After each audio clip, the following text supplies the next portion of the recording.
Yo estaba cansado. Estaba durmiendo y tenía un sueño muy pero que muy profundo. Empecé a escuchar susurros que me decían, estamos aquí. Quería despertar pero me resultaba imposible. Por fin lo conseguí. Estaba sudando y parecía que tenía como fiebre. Lo primero que pude ver en la oscuridad de mi habitación fue el armario y la puerta de mi habitación. Pensé que todo fue una pesadilla, pero entonces pude ver mi cuerpo en la cama durmiendo. Me asusté. No podía pensar con claridad, pero me incorporé y empecé a buscar mi ropa, sin poder reconocer que esa era ropa mía, pero estaba demasiado confuso para pensar. Abrí la puerta de mi habitación. Todo estaba oscuro y en silencio, pensé no hacer mucho ruido para no despertar a mi familia. En aquel momento no presté mucha atención a una foto que había en el pasillo. Nunca antes la había visto y pude reconocerme en esa foto, pero estaba como en un estado de fiebre y había visto mi cuerpo durmiendo en la cama mientras yo estaba despierto andando por la casa. Pensé que si despertaba a alguien de mi familia pensarían que estaba loco si contaba lo que estaba ocurriendo, así que quizás sería mejor salir a la calle y fumarme un cigarro para poder pensar. Bajé las escaleras de mi piso hasta la calle y lo primero que sentí nada más abrir la puerta de la calle fue un golpe de calor. Pensé que parecía verano pese a que recuerdo que estaba en el mes de noviembre. Me apoyé en un muro de ladrillo y encendí mi cigarrillo y entonces me fijé que donde antes había un parque ahora había bloques de pisos. No entendía nada, mi mente estaba confusa. Me eché mano al bolsillo de la chaqueta y pude ver un móvil que no era el mío. O por lo menos yo no reconocía ese móvil. Pero lo que más me impresionó era que el móvil estaba hecho de cristal y la marca no la había visto jamás. Entré en un bar y el dueño del bar me saludó como si me conociera de toda la vida. Pedí un café. De repente la gente del bar prestó mucha atención al televisor que había en el bar. Una presentadora anunciaba que por primera vez emitirían el capítulo de la serie B que nunca se emitió. No entendía por qué la gente prestaba tanta atención a todo aquello. Pagué al camarero que me miró con cara de pocos amigos. Me dijo que no aceptaba dinero extranjero. Le miré y le dije que era €1. Como se ve que me conocía, sonrió y se quedó con el euro y dejó que me marchara sin más. Empecé a andar por la calle y empecé a sentir como la fiebre me subía. Cuanto más andaba, más y más perdido me sentía. Empecé a darme cuenta que jamás encontraría el camino de vuelta a casa. Nada de lo que veía era reconocible para mí, así que me dejé llevar por una voz que estaba en el interior de mi mente que parecía que me guiaba, hasta que aparecí en mi casa y reconocí el portal del piso y allí estaba mi mujer como esperándome. No entendía qué hacía allí, pero no se lo pregunté. Me agarró de la mano y me llevó hasta mi habitación, donde me metí en la cama porque sentía un agotamiento extremo. Luego sentí como si me hundiera o cayera en un vacío y despertando en mi cama. Los mundos paralelos provienen de la cuarta dimensión, o sea del tiempo. Es decir, que el hecho de que un individuo desaparezca en un momento dado y reaparezca en otro lugar y haya transcurrido un tiempo X, en realidad, el tiempo como tal referido a un mundo de 3 dimensiones transcurre más lentamente, aunque no hayan transcurrido más de unas décimas, o tal vez milésimas de segundos. Toda incursión en otro espacio es una fractura del tiempo, con respecto al espacio de 3D. Por eso no tiene nada que ver la ecuación espacio y tiempo. Es como si saliéramos de una burbuja y nos sumergiéramos en un espacio vacío. Hay otros mundos, pero están en este. Se calcula que la longitud de onda de los mundos paralelos es aproximadamente de 1/10 elevado a -20, o sea 20º nanosalpa. Recomiendo sobre este tema las siguientes series: Los deslizadores en español, película Otra Tierra, documental La teoría de las cuerdas. Visita en YouTube Supercrack Estrella, el caso de Oliver. En la ciudad de South Bend, en el estado de Indiana, Estados Unidos, ocurrió un hecho por demás insólito y sorprendente. Transcurría la Nochebuena del año 1890. Tom Lerch, jefe de familia, se encontraba en su hogar rodeado de amistades y demás miembros de la misma, entre los cuales su hijo Oliver, de 20 años de edad, quien más tarde partiría en un viaje, tal vez, sin regreso. Eran aproximadamente las 10 de la noche y su madre estaba haciendo los arreglos para la cena, cuando pidió a Oliver que fuera hasta el pozo en busca de agua. Este se puso su abrigo y salió de la casa. No había transcurrido mucho tiempo cuando de pronto las personas allí reunidas escucharon un grito aterrador, en el que pudieron reconocer la voz angustiada de Oliver pidiendo ayuda, gritando reiteradamente: «Auxilio, me han agarrado. Auxilio, socorro». Su voz venía ahora desde el cielo, pero en él no se veía absolutamente nada, a pesar de la iluminación de la luna. La posterior búsqueda no condujo a nada que pudiera evidenciar lo ocurrido, solo se tenía como prueba las pisadas de Oliver en dirección al pozo, pero en determinado lugar abruptamente desaparecían. Sobre este caso se han presentado varias hipótesis, dos de las cuales son las más comúnmente enunciadas. Se trataría de un posible rapto por parte de una nave extraterrestre, o bien el paso a una dimensión desconocida. Antitierra, el mundo gemelo que quieren abrir con el CERN. Antitstone, planeta imaginario e invisible, también llamado antitierra o contratierra, que, a juicio de Phileas, 450, 400 AC, y los pitagóricos, se interponía entre la Tierra y el fuego central, protegiéndolo de este. Entendían que era invisible por el hecho de que no podía ser visto debido a que la Tierra giraba a su alrededor, ofreciéndole la misma cara siempre, que era el hemisferio del planeta opuesto a donde se encontraba situada Grecia. La antimateria perdida ha intrigado a los físicos durante décadas.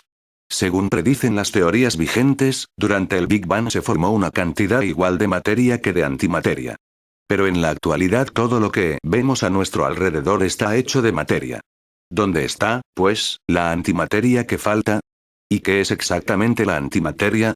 Atrás en el tiempo. El ser de antimateria. La materia, la luz y la antimateria son lo mismo. La diferencia se sitúa en sus orientaciones respectivas en espacios dimensionales superiores y todo se mueve a través del espacio a la velocidad de la luz, conocida como c. La materia se mueve a través del tiempo a la velocidad c, la luz se mueve a través del espacio a la velocidad de c, la antimateria se mueve hacia atrás en el tiempo a la velocidad de c. No existe la antiluz. La luz moviéndose hacia atrás en el espacio es simplemente la luz moviéndose en otra dirección. La única diferencia es la orientación.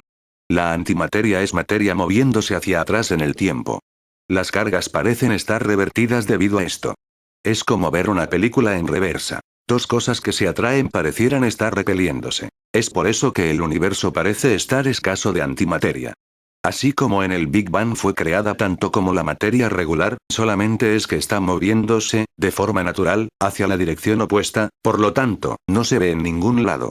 Probablemente existan seres de antimateria moviéndose hacia atrás en el tiempo, antes del Big Bang, preguntándose por qué su universo contiene tan poca materia. Si se pudiese ir atrás en el tiempo, el individuo se convertiría instantáneamente en antimateria. Si el ser pasado, materia, contacta al ser viajero del tiempo, antimateria, ambos se encuentran con la muerte, con la aniquilación, hasta del planeta entero. Es el mismo principio del de transformarse en luz. Transformarse en luz es un problema de orientación. Simplemente se rota al ser en un espacio dimensional superior. Entonces, el ser se mueve a través del espacio, y en algún otro punto, puede continuar rotando y convirtiéndose en antimateria para poder viajar atrás en el tiempo, el cual no es un problema porque la materia se ha dejado en un plano dimensional inferior, o rotar en la otra dirección y convertirse de nuevo en materia en otro punto del espacio. Un diagrama de Feynman designa a las partículas de antimateria como viajeros del tiempo. Cuando interpreta algunas colisiones de partículas, no las establece como fantasmas que aparecen de la nada, sino que algunas zigzaguean atrás y hacia adelante en el tiempo. En los 40s uno de los grandes acertijos de la física era el porqué de que todas las instancias de una partícula elemental particular, todos los electrones, por ejemplo, son aparentemente idénticas. Según Feynman, todos los electrones eran en realidad uno mismo que estaba rebotando atrás y adelante en el tiempo. Así se lograron calcular las propiedades de un electrón moviéndose atrás en el tiempo. Esto, al mismo tiempo, igualaba las propiedades conocidas del positrón. En la teoría cuántica de campos las partículas llevan con ellas cantidades de varios elementos conservados mientras se mueven. Los elementos son energía, momento, carga eléctrica, sabor, entre otros. Mientras la partícula se mueve, estos elementos conservados producen corrientes, las cuales tienen una dirección basada en la moción y signo del elemento conservado. Si se aplica un operador de reversión del tiempo, se revierte la dirección del flujo de corriente, la cual es el equivalente de reversión del signo del elemento conservado. Por lo tanto, la partícula se transforma en antipartícula. Una carga positiva moviéndose a la izquierda es equivalente a la carga negativa moviéndose a la derecha. Si se poseyera una corriente de electrones moviéndose a la derecha y se aplicase el operador de la reversión del tiempo, eso convertiría la velocidad de derecha a una velocidad de izquierda. Sin embargo, se obtendría el mismo resultado exacto con la conversión de los electrones a positrones y dejándolos continuar moviéndose a la derecha. De cualquier manera, se termina con un flujo de carga positiva neto moviéndose a la derecha. Hay un teorema básico en la teoría cuántica de campos, el teorema TCP dice que si se aplican las tres operaciones de reversión temporal, la conjugación de carga, cambia partículas y antipartículas, y la inversión de la paridad reflejando el espacio, el resultado debería ser exactamente equivalente al resultado inicial. Se sabe debido a datos experimentales que, bajo ciertas circunstancias exóticas, la combinación de la conjugación de carga y la inversión de la paridad no deja a todos los procesos físicos sin cambios, lo cual significa que lo mismo debe ser cierto sobre la reversión del tiempo. La física no es una invariable de reversión temporal. Por supuesto, debido a que no se puede revertir el tiempo en la realidad, no podemos probar en qué manera esto es cierto exactamente. Aun si un positrón es realmente un electrón moviéndose atrás en el tiempo, eso no ayuda a construir una máquina del tiempo porque al supuesto electrón siempre lo observaremos como un positrón viajando hacia adelante en el tiempo. En 1933, el ingeniero electromecánico Pablo Dirac recibió el premio Nobel por sus estudios de física. Este trabajo decía que existía una partícula de masa semejante al electrón y de carga igual pero positiva a la que llamó positrón, dando origen a la teoría de las antipartículas, y por lo tanto de la antimateria. En 1955 se descubrió el antiprotón, o sea la partícula de gran masa semejante al protón pero de carga negativa. Esto dio origen a la teoría de que cada átomo tiene su antiátomo. Partamos entonces de esta teoría, si un edificio está compuesto de átomos, teóricamente tendría que existir su antiedificio.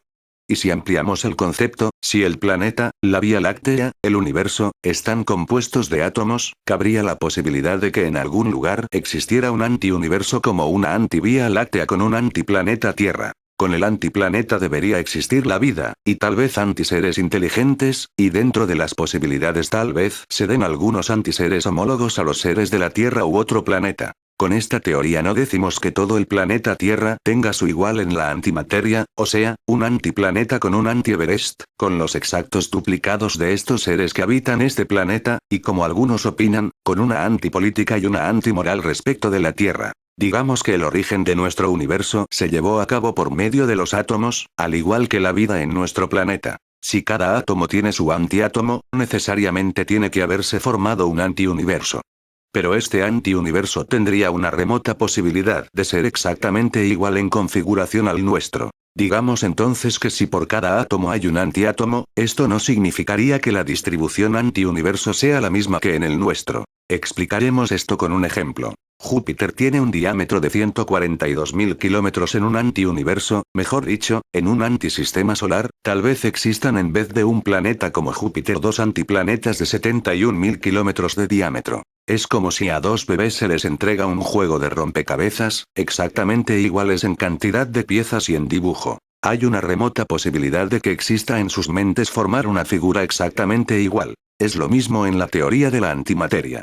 Existen las mismas piezas, pero no es muy probable que nuestro universo sea exactamente igual al antiuniverso. Pero como dijimos anteriormente, podría darse la posibilidad de que existan algunos antiseres iguales a los terrestres, o sea, el gemelo de algún terrestre. Un curioso testimonio en España. El domingo 18 de diciembre de 1977, Miguel Herrero Sierra, conductor de profesión, decidió ir a pescar. Aquel domingo, a eso de las 5:30 de la mañana, se dirigió a los pantanos de Buendía. Psicofonías son supuestos sonidos, incluyendo voces, coros, animales, etc., que no son perceptibles al oído humano, pero que supuestamente quedarían registrados en aparatos grabadores de cualquier clase, como grabadoras analógicas, reproductores de MP3, PC, etc. Al llegar al cruce de Peñalver, siendo aún de noche cerrada, de repente se le apagaron las luces de la furgoneta. En un principio pensó en la posibilidad de un fusible fundido.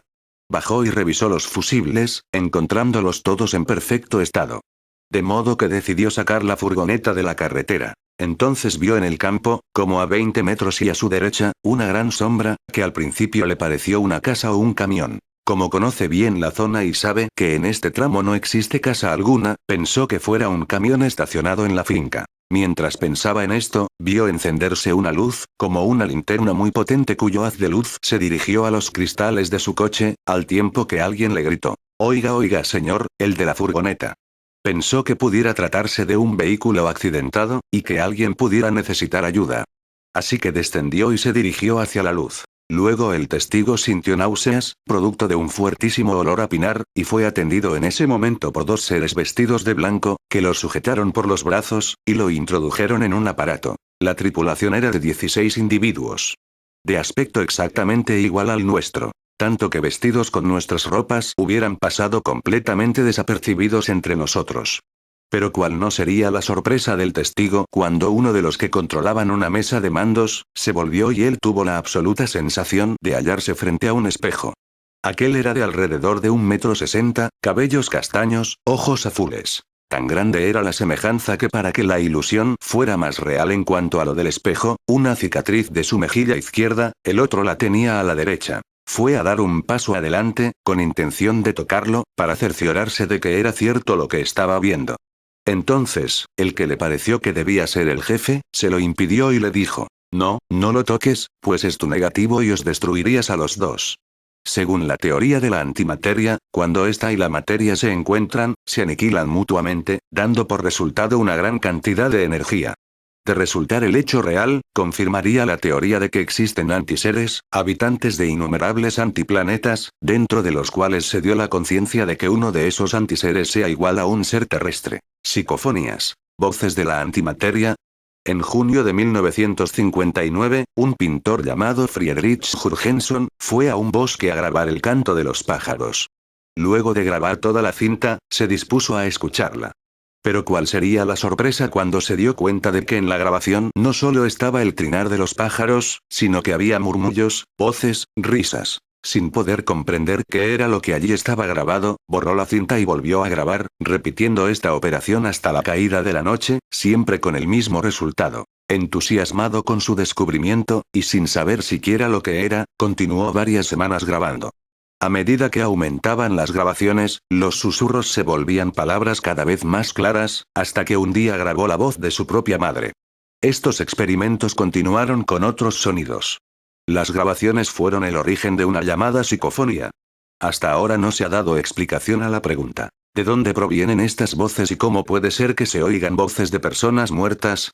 El sonido se propaga constantemente, de manera que se podría decir que perdura siempre.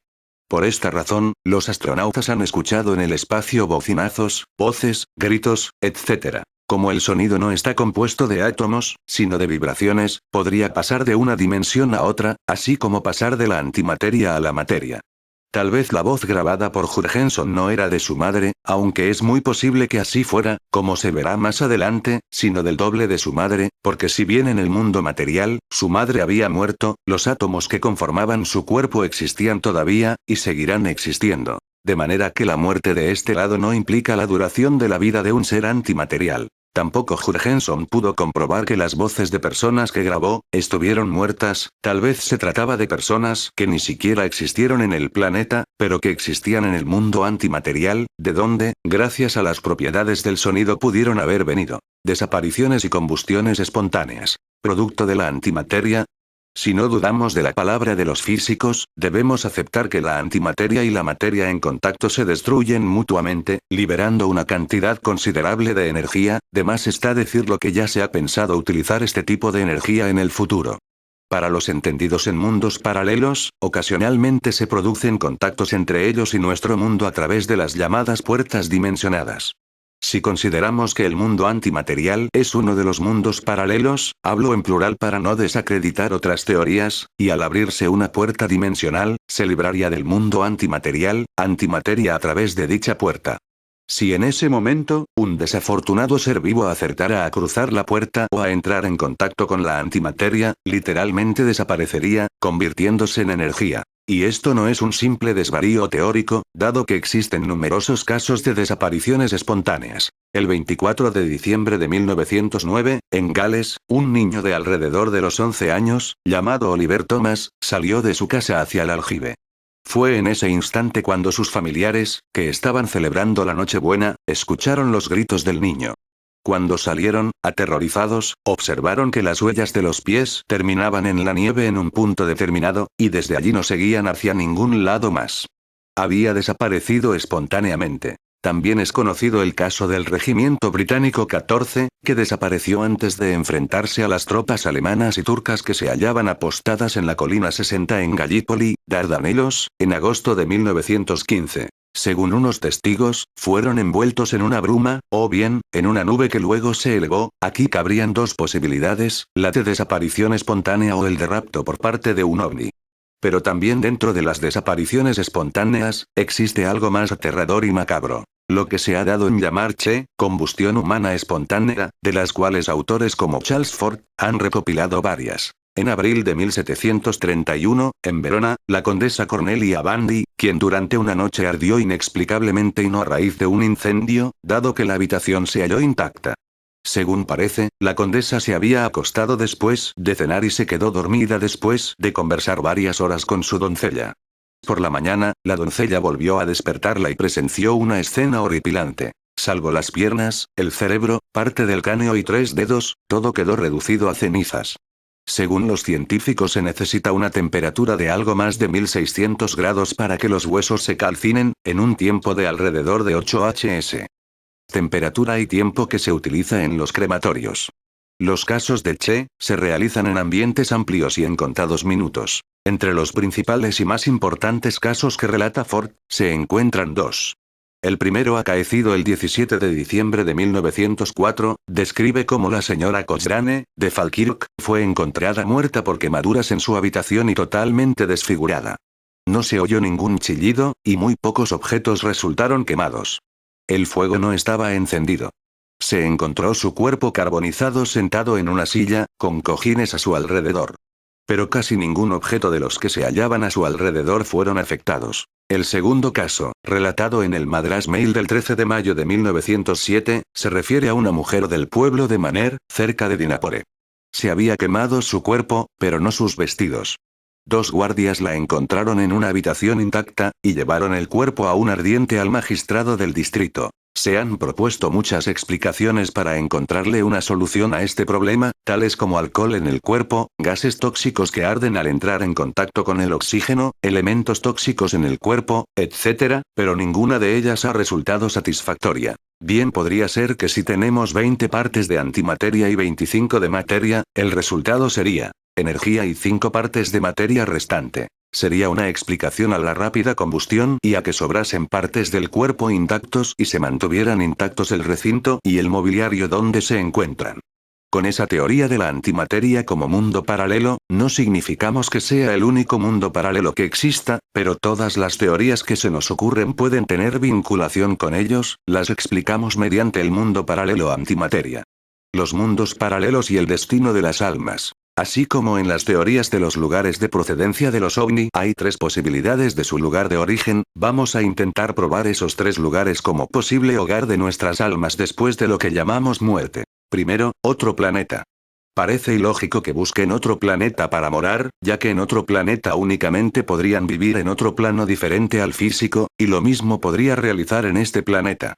Y de tener entonces, la posibilidad de coexistir con nosotros en un plano paralelo, no vemos la razón para que vayan a vivir a otro planeta. Segundo, el tiempo. También no parece muy aceptable, dado que existiría una discrepancia entre los factores pasado, presente, futuro. Es difícil imaginar que el alma de una persona muerta en 1983, vaya a vivir en un plano correspondiente al año 500 o al 2010. Quedaría como explicación los universos paralelos. Si estamos de acuerdo con los dogmas de fe de la Iglesia cristiana, debemos aceptar sin lugar a dudas la existencia del alma, no es algo material, sino que es de una naturaleza etérea e inmortal. Al morir una persona, su alma la abandona, ¿para partir a dónde? ¿Al cielo, al purgatorio, al infierno? Todos ellos existen por dogmas de fe. ¿Pero dónde? Muchos astronautas han cambiado su religión por el ateísmo o por una religión propia al ir al espacio y no encontrar lo que la religión dio en llamar cielo.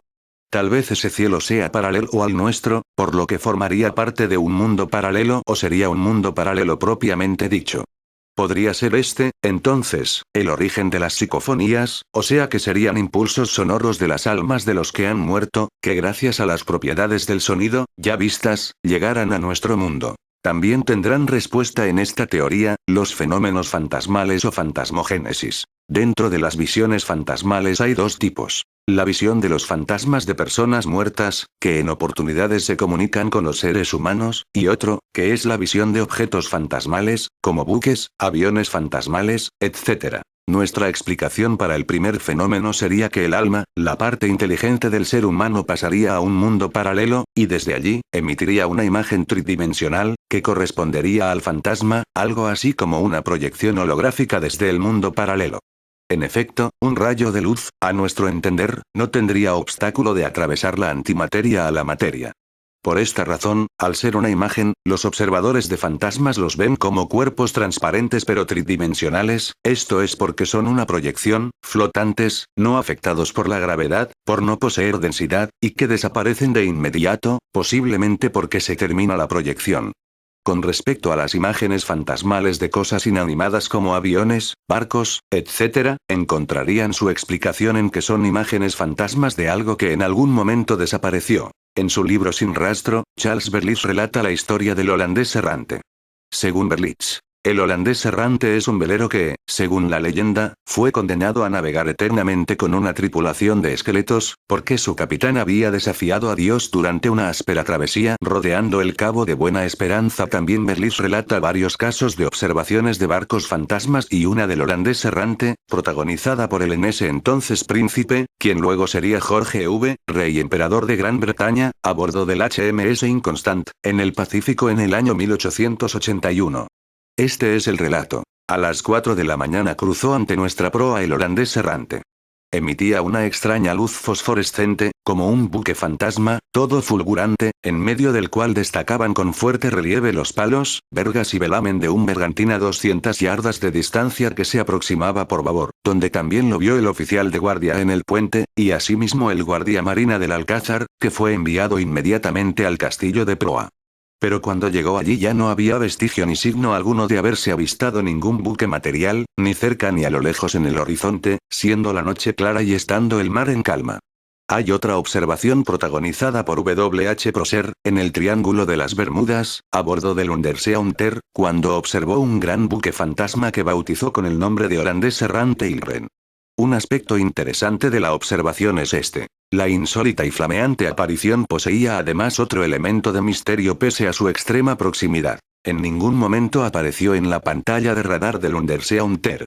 Parece lógico que no se observara nada en el radar, dado que lo visto no era nada material, sino una imagen tridimensional, que en determinadas circunstancias podía volver a producirse una y otra vez. Es muy probable que el holandés errante haya desaparecido en su vida material de la faz de la Tierra a través de una puerta de la antimateria, destruyéndose en ese momento, liberando una gran cantidad de energía, y dado que no conocemos las secuelas que puede dejar este tipo de energía, es probable que dejara un cierto tipo de vibraciones en el ambiente que permiten que en determinadas circunstancias, reaparezca dicho barco. Lo mismo pasaría con la observación de aviones fantasmas y barcos fantasmas en el Triángulo de las Bermudas. Es muy probable que los llamados triángulos del diablo, diseminados por la faz del planeta, sean puertas semipermanentes de acceso al mundo paralelo antimateria, o a otro mundo paralelo. Y es muy posible que sean puertas semipermanentes controladas por entidades inteligentes que habitarían en dicho plano, es decir, los antiseres. Estos fenómenos que pertenecen al acervo tradicional humano, a menudo fueron subestimados o tratados ligeramente. Los avances en el conocimiento de la física nos lleva a plantearnos su realidad. Parece, no obstante, que solo creemos en la medida en que la todopoderosa ciencia nos da su aval. Y ese, sabemos, no es el único camino, ya que los descubrimientos científicos no hacen a menudo más que avalar el intuitivo saber del hombre.